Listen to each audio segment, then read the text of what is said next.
ডিসেম্বরে চূড়ান্ত পরীক্ষা শেষে শিক্ষার্থীদের হাতে নতুন বই তুলে দিতে চায় সরকার। এজন্য নভেম্বরের মধ্যেই সব প্রস্তুতি শেষ করার নির্দেশ দিয়েছেন প্রধানমন্ত্রী তারেক রহমান। সোমবার সকালে সচিবালয়ে পাঠ্যপুস্তক প্রকাশ কার্যক্রমের অগ্রগতি পর্যালোচনা শেষে এ তথ্য জানান শিক্ষামন্ত্রী আ.ন.ম এহসানুল হক মিলন।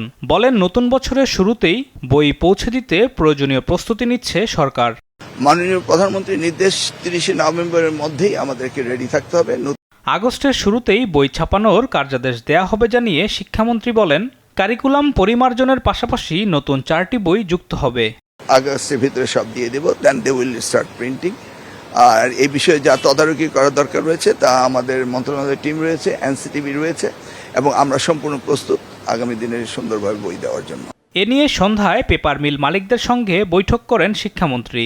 সচিবালয়ে এ সভা শেষে তিনি জানান, সমন্বয়হীনতা দূর করতে পেপার মিল মালিক ও প্রেসের সঙ্গে ত্রিপক্ষীয় চুক্তি করবে সরকার। কোথাও গাফিলতি হলে ব্যবস্থা নেওয়া হবে।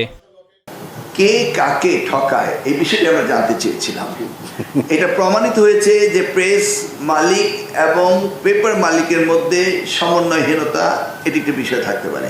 সেই জন্য আমরা পেপার মিল মালিকদের সাথে কথা বলেছি, ওনারা আশ্বস্ত করেছেন ওনারা কখনো দাম বাড়াবেন না, এবং এই নির্ধারিত মূল্য সকলেরই জানা রয়েছে। এর আগে জাতীয় শিক্ষা ব্যবস্থাপনা একাডেমির 210তম বুনিয়াদী প্রশিক্ষণ কোর্স উদ্বোধন করেন শিক্ষামন্ত্রী।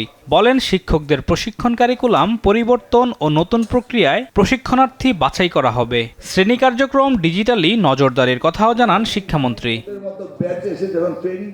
আলিমুজ্জামান সফওয়ান, দেশ টিভি, ঢাকা।